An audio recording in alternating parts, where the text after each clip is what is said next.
আপনার উদ্দেশ্যটা কি আছে আপনাদের এই মিডিয়ার? দেখুন, আপনারা জানেন কয়েকদিন আগে আমার পার্শ্ববর্তী রাষ্ট্র বাংলাদেশ, একটি ছোট্ট দেশলাই ঠোঙের মতো রাষ্ট্র, সেখানে দিনের পর দিন হিন্দু নিধনযজ্ঞ চলছে।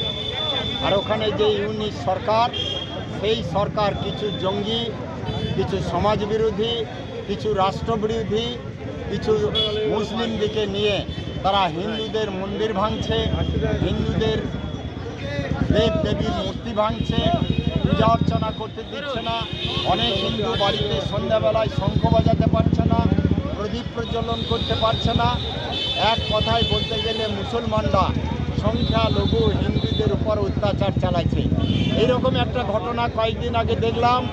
দীপু দাস, একটা যুব ছেলে, তাকে কিভাবে নির্মমভাবে মেরে তার বুকের ওপর লাফালাফি করে গাছে টানিয়ে দিয়ে জ্যান্ততে আগুন লাগিয়ে পুড়িয়ে দেওয়া হলো।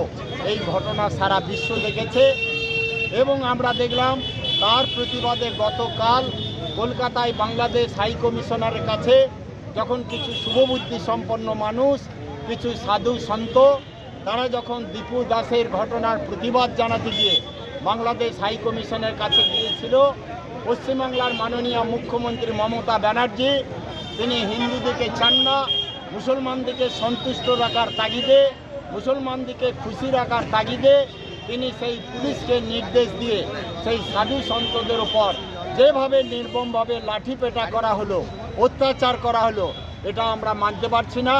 তাই আজকে আমরা বোলপুর মহানগরে এখানে পৌষ মেলা চলছে।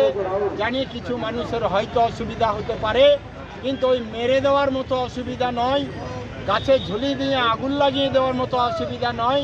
মানুষের হয়তো রাস্তায় একটু চলাচলের অসুবিধা। আজকে আমরা তার প্রতিবাদে এখানে একটি আমরা মিছিল করলাম এবং প্রতিবাদ জানালাম এবং সমগ্র হিন্দু জাতিকে একত্রিত হয়ে ইউনাইটি হয়ে তাদেরকে জাগ্রত হওয়ার আহ্বান জানালাম। সেই জন্য আজকের প্রোগ্রাম আমাদের এখানে এই দমকল মোড়, এখানেই আমাদের কার্যক্রম রেল স্টেশন থেকে শুরু হয়ে এখানে শেষ হবে। এরপরে আপনাদের কোনো কর্মসূচি আছে নিয়ে? আমাদের এখানে পৌষ মেলা স্টল চলছে, এরপর আমরা সবাই স্টলে যাব, স্টলে আমরা বসবো। স্টলে কেউ আসছে নাকি দাদা স্টেট থেকে? আজকে কেউ আসে না, 27 তারিখে আসবে শুরু। ঠিক।